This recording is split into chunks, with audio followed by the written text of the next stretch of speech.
Download this code from codegive.com, link in the description below. OK, let's dive into OAuth 1.0a and OAuth 2.0, build a live demo, and cover the concepts and code examples relevant to the day 18 of a hypothetical learning journey. This will be a comprehensive guide, assuming some basic understanding of web development, HTML, JavaScript, server-side scripting like Python/Flask or node.js. Goal * will create simplified versions of both OAuth 1.0a and OAuth 2.0 flows. Our demo will consist of 1 resource server *, a server that hosts protected resources, example user profiles. 2 client application *, an application that wants to access those protected resources on behalf of a user. 3 authorization server *, often combined with the resource server, a server that handles authentication and authorization. 4 user *, the person who owns the protected resources and authorizes the client application. Disclaimer * these demos will be simplified and insecure for brevity and educational purposes. Do not use this code in production for production OAuth implementations, rely on well-tested libraries and follow best practices. Part 1, Conceptual Overview of OAuth 1.0a. OAuth 1.0 is an older authorization framework, less commonly used nowadays due to its complexity. It uses signatures and timestamps for security. Here's the general flow. 1 request token *, the client application requests a temporary, unsigned request token from the authorization server. 2 authorization *, the client application redirects the user to the authorization server with the request token. The user authenticates and grants permission to the client application. 3 callback *, the authorization server redirects the user back to the client application, usually with a verifier token. 4 access token *, the client application exchanges the request token, and verifier, for a long-lived access token from the authorization server.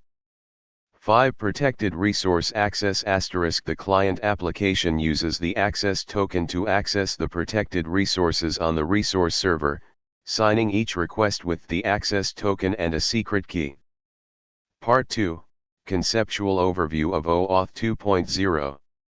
OAuth 2.0 is a more modern and widely adopted framework.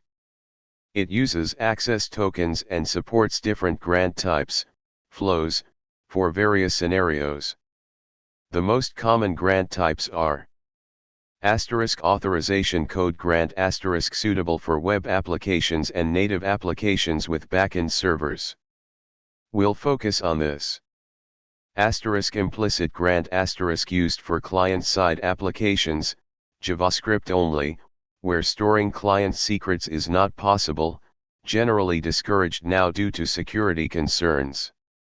Resource owner password credentials grant * the client application directly asks the user for their credentials, username and password, and sends them to the authorization server. Highly discouraged in most cases. Client credentials grant * the client application authenticates itself to the authorization server to access resources it owns, not on behalf of a user, for machine-to-machine communication. OAuth 2.0 authorization code grant flow * 1 authorization request * the client application redirects the user to the authorization server/authorize endpoint. This request includes the client _ID, redirect _URI, response _type, set to code, and scope. 2 authentication and authorization * the user authenticates at the authorization server and approves the client application's request.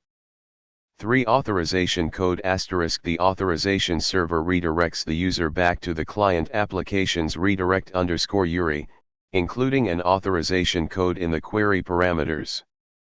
4 access token request * the client application sends a post request to the authorization server/token endpoint, including the authorization code, client underscore ID, client underscore secret, redirect underscore URI, and grant underscore type, set to authorization underscore code. 5. Access token response asterisk. The authorization server responds with an access token, and optionally a refresh token. 6. Protected resource access asterisk. The client application uses the access token to access the protected resources on the resource server. Part 3, Setting up the project, Python/Flask example. Let's use Python and Flask for the server-side code. You'll need Python installed and these libraries. Project structure. AppPy, main application file. Template/authorize.html asterisk. Template/client.html asterisk. Template/profile.html asterisk. Part 4, Running the demo and testing. 1. Run the Flask application asterisk Python AppPy. 2. Open the client asterisk open http://localhost 5000/ in your browser. OAuth 2.0 testing asterisk. Asterisk click the authorize with OAuth 2.0 link. Asterisk you'll be redirected to the authorization page. Enter test user and password. Asterisk you'll be redirected back to /callback with an authorization code. The code will be in the URL. Asterisk to manually test the token endpoint asterisk use a tool like curl or postman to make a post request to http://localhost 5000/ token with the following form data. Asterisk grant underscore type, authorization underscore code. Asterisk code, the authorization code you received in the callback. Asterisk client underscore ID, client 1. Asterisk client underscore secret, secret 1. Asterisk redirect underscore URI, http://localhost 5000/ callback. This should return a JSON response with the access token. Asterisk to test the profile endpoint asterisk use curl or postman to make a GET request to http://localhost 5000/ profile with the authorization header set to bearer your underscore access underscore token. Replace your underscore access underscore token with the access token you received. This should return the user's profile data. Asterisk to test the refresh token endpoint asterisk use curl or postman to make a post request to http://localhost 5000/ refresh underscore token with the following form data. Asterisk refresh underscore token, the refresh token you received earlier. Asterisk client underscore ID, client 1. Asterisk client underscore secret, secret 1. OAuth 1.0 attesting, simplified. Asterisk click the 1. Get request token button. Check the browser's console to see the request token. Asterisk click 2. Authorize. Enter test user and password. After authorization, the browser session now holds the access token and access token secret. Asterisk click 3. Get profile, OAuth 1.0a. The profile data will appear on the page. Part 5, Code explanation. Asterisk app secret underscore key asterisk this is critical for Flask sessions. Do not hard code this in production. Generate a strong, random key and store it securely. Asterisk users, clients, authorization underscore codes, access underscore tokens asterisk these are in-memory data structures. Replace these with a database, example SQLite, PostgreSQL, MySQL, in a real application. */authorize endpoint * this handles the authorization request. It checks the client underscore ID, redirect underscore URI, and response underscore type. It then renders a login form. After successful login, it generates an authorization code and redirects the user back to the redirect underscore URI. */token endpoint *. This exchanges the authorization code for an access token. It verifies the grant underscore type, code, client underscore ID, client underscore secret, and redirect underscore URI. It then generates an access token, and a refresh token, and returns them in the response. */profile endpoint *. This is the protected resource. It requires a valid access token in the authorization header, using the bearer scheme. It retrieves the user's profile data based on the access token. */refresh underscore token endpoint. This allows to regenerate an access token when the previous one expires. */oauth 1.0 endpoints *. These are heavily simplified.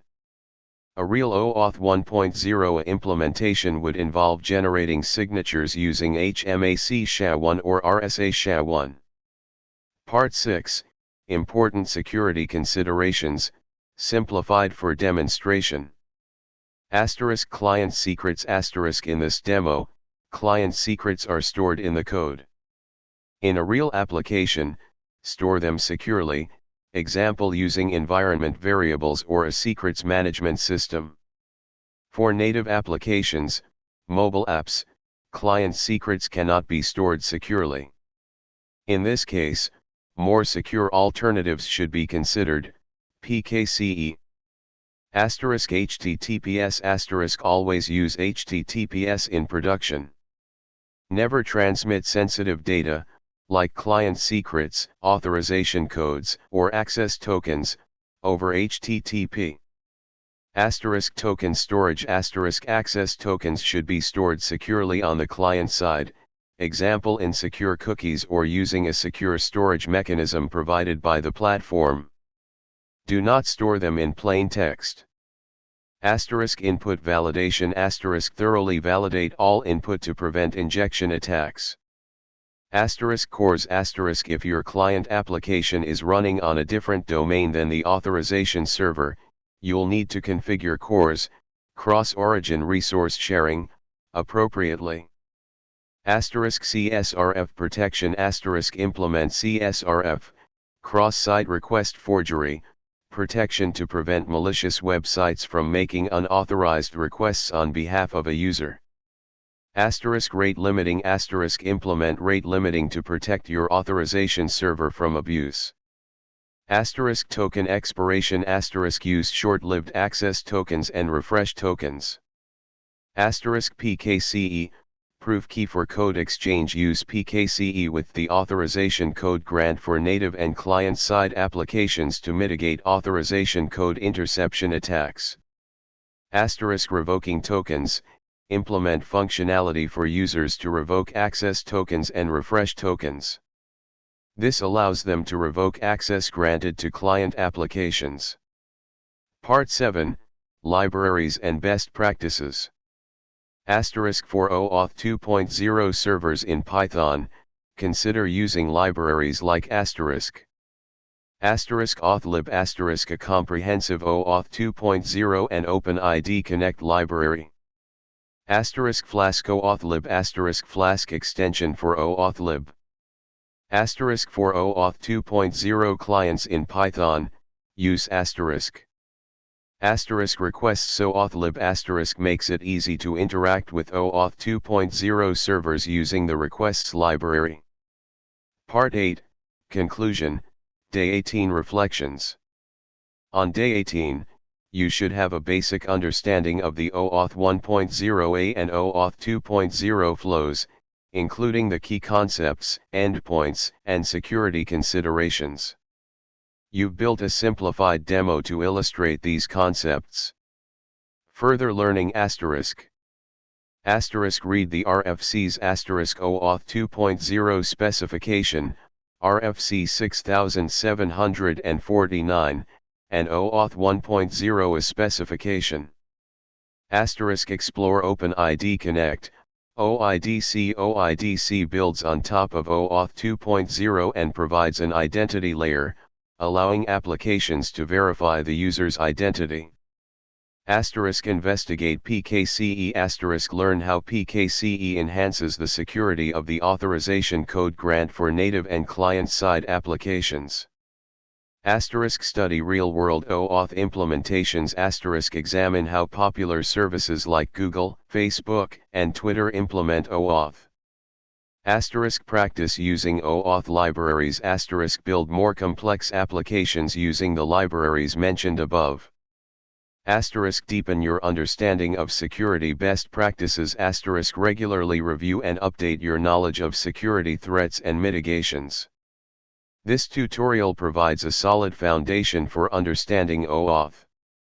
Keep in mind that real-world implementations are significantly more complex, and security is paramount. Always use well-tested libraries and follow best practices to protect your applications and users. Remember that security is an ongoing process of learning, adapting, and staying informed. Good luck.